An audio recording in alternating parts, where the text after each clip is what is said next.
Assalamualaikum warahmatullahi wabarakatuh. Angin malam itu berhembus dingin, membawa aroma tanah basah yang menyengat. Bondan berdiri di tepi jalan desa yang gelap. Tubuhnya masih menggigil, meski jaket lusuh sudah melekat rapat di badannya. Dari kejauhan terdengar suara sirine mobil tim SAR yang mondar-mandir, seperti sedang mencari harapan di antara puing-puing kesedihan yang menumpuk. "Dan, kamu beneran mau bantu tim SAR?" Suara Kusen, teman pondoknya, bergetar saat bertanya. Bondan tidak segera menjawab, matanya memandangi bukit yang runtuh itu. Tanahnya patah seperti luka yang belum sempat sembuh. "Aku nggak tahu, Sen, tapi mereka minta bantuan. Katanya ada yang bilang aku bisa ngerasain hal-hal yang orang lain nggak bisa." Kusen menghela napas panjang. "Ya emang bisa, Dan. Tapi setiap kali kamu manggil itu, yang kamu sebut bisikan, kamu selalu sakit. Kamu selalu kelihatan kayak habis ditarik ke dunia yang bukan dunia kita." Bondan merapatkan bibirnya. "Aku nggak tega lihat keluarganya nangis." Malam itu, petugas tim SAR bernama Pak Ginting datang menghampiri. Wajahnya lelah, mata merah karena kurang tidur. "Bondan, kami dapat info dari warga. Katanya kamu sering bantu orang nyari barang hilang, dan katanya kamu bisa merasakan sesuatu." Nada suaranya berhati-hati, seolah takut terdengar mengada-ngada. Bondan menunduk. "Saya nggak bisa janji, Pak. Kadang mereka datang, kadang enggak." "Mereka? Siapa?" tanya Pak Ginting pelan. Bondan mengangkat wajah. "Makhluk yang ada di tempat kejadian, yang nggak kelihatan sama orang." Kusen langsung merinding. Ia tahu Bondan tidak sedang bercanda. Pak Ginting menelan ludah, lalu menepuk bahu Bondan. "Kalau memang kamu bersedia, satu keluarga masih belum ketemu. Mereka berharap besar." Bondan mengangguk pelan. "Saya coba, tapi saya harus ke lokasi sendirian dulu." Malam itu, Bondan berjalan perlahan ke arah Bukit Longsor. Lampu-lampu sorot memantul di tanah yang lembek. Bau lumpur bercampur aroma samar yang membuatnya selalu merasa ingin muntah. Setiap langkah seperti membawa Bondan ke tempat yang lebih gelap, lebih sepi, lebih bukan manusiawi. "Assalamualaikum," gumam Bondan pelan. Tidak ada balasan, hanya suara gemerisik tanah.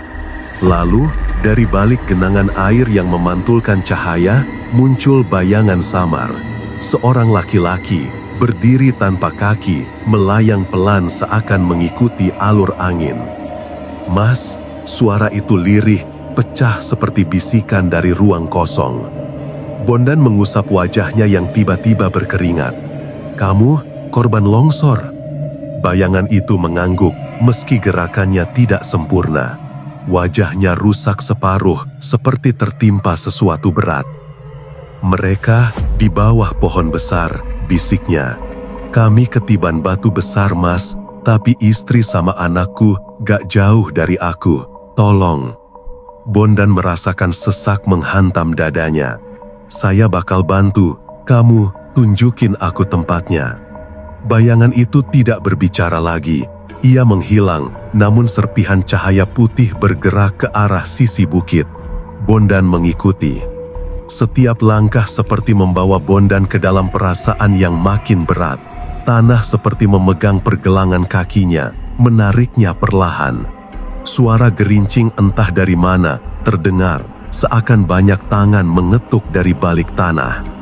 Ketika Bondan berhenti di depan sebuah pohon besar yang akarnya mencuat seperti tangan-tangan raksasa, tubuhnya bergetar hebat. Di sini, bisikan itu kembali muncul. Bondan buru-buru kembali ke pos tim SAR untuk melapor.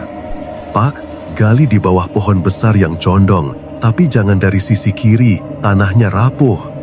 Pak Ginting langsung menyiapkan tim. "Kamu yakin?" Bondan menatap lurus ke mata Pak Ginting. Ada seseorang yang bilang gitu. Meski awalnya ragu, tim SAR mengikuti petunjuk Bondan. Mereka menggali perlahan. Tidak butuh lama sebelum salah satu petugas berteriak, "Ada sesuatu!" Dan benar, saat tanah dibersihkan, terlihat tangan kecil menggenggam tanah. Suara tangisan keluarga pecah. Beberapa petugas ikut menunduk, menahan haru. Bondan yang melihat dari kejauhan merasakan lututnya lemas. Namun, bayangan samar tadi muncul lagi di sampingnya, berdiri sambil menatap proses evakuasi. "Terima kasih, Mas." Suara itu lebih jelas, lebih hangat. Bondan menelan ludah. "Kamu mau lanjut? Masih ada korban yang belum ketemu." Bayangan itu tampak menatap jauh ke arah bukit, lalu menggeleng. "Aku mau ikut mereka. Aku mau pulang." Bondan melihat bayangan itu perlahan memudar seperti asap yang tertiup angin. Kusen berlari menghampiri Bondan. "Dan, kamu gak apa-apa, kamu pucat banget." Bondan terdiam sesaat lalu berbisik, "Masih ada yang manggil aku, Sen." Beberapa menit kemudian, Bondan mendengar suara lain. Kali ini perempuan. Suara lirih nyaris tak terdengar. "Mas, aku kedinginan, aku di bawah, gelap." Bondan menutup telinga, tapi suara itu tetap masuk. "Sen, tolong panggil Pak Ginting, ada korban lagi, tapi kali ini suaranya jauh lebih dalam." Kusen memandang Bondan yang tampak gemetar. "Dan, kamu yakin kuat?"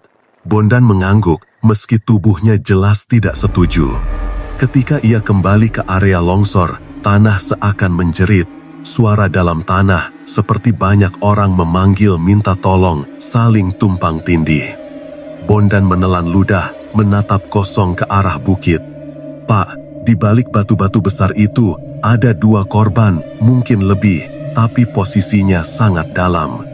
Tim SAR memulai penggalian dengan hati-hati, dan saat alat berat mulai memindahkan batu, tiba-tiba suara keras menggelegar. Tanah kembali longsor kecil, membuat semua orang panik. Bondan terseret beberapa langkah mundur. Kusen berteriak, "Dan, hati-hati!" Debu memenuhi udara, petugas berlarian menjauh. Tapi, di tengah kekacauan itu, sesosok perempuan muda muncul di hadapan Bondan.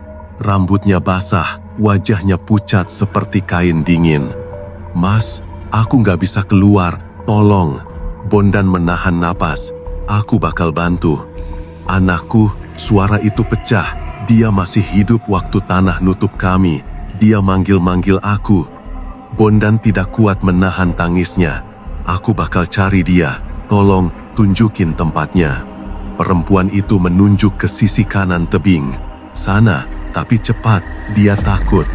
Bayangan itu perlahan menghilang. Bondan menunduk dalam, menahan rasa sakit di kepalanya yang semakin berat. Ia langsung berlari kepada Pak Ginting. "Pak, sisi kanan tebing, ada anak kecil." Tanpa banyak tanya, tim segera bergerak. Bondan berdiri memegang dada, napas berat. Di sekelilingnya, suara-suara makin ramai. Banyak sekali, seolah semua korban yang tertimpa ikut berbicara dalam satu waktu. Suara minta tolong, suara menjerit, suara memohon, suara marah. Seakan semuanya menarik Bondan masuk ke dunia mereka. Mas, cari aku, jangan tinggalin aku." Bondan menutup mata, tapi suara itu tidak pergi. Ia merasa kepalanya mau pecah. Kusen memegang bahunya. "Dan, fokus, tarik napas." Bondan membuka mata. Air matanya mengalir tanpa ia sadari.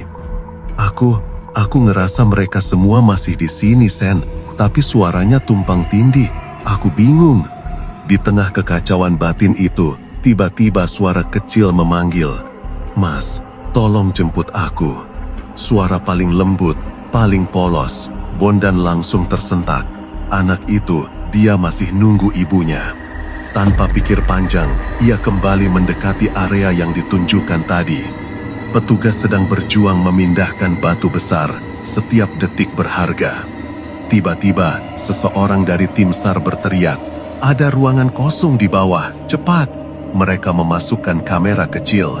Di layar monitor kecil itu, terlihat sesuatu bergerak. Seorang anak kecil tergeletak, tubuhnya setengah tertimbun tanah, tapi matanya masih terbuka, masih menunggu. Bondan langsung jatuh berlutut, air matanya mengalir deras. Pak Ginting menepuk bahunya. "Bondan, dia ketemu berkat kamu." Bondan menggeleng pelan. "Bukan karena aku, Pak. Ibunya yang nuntun." Tapi di saat itu sesuatu berubah. Semua suara hilang, semua bayangan hilang, semua bisikan padam. Hanya keheningan mencekam. Bondan merasakan energi dingin menyapu tubuhnya. Ia tahu ada sesuatu yang lebih besar sedang mendekat, sesuatu yang bukan lagi sekedar arwah korban. Kusen melihat wajah Bondan berubah drastis. Dan ada apa lagi? Bondan menatap bukit gelap itu, matanya kosong.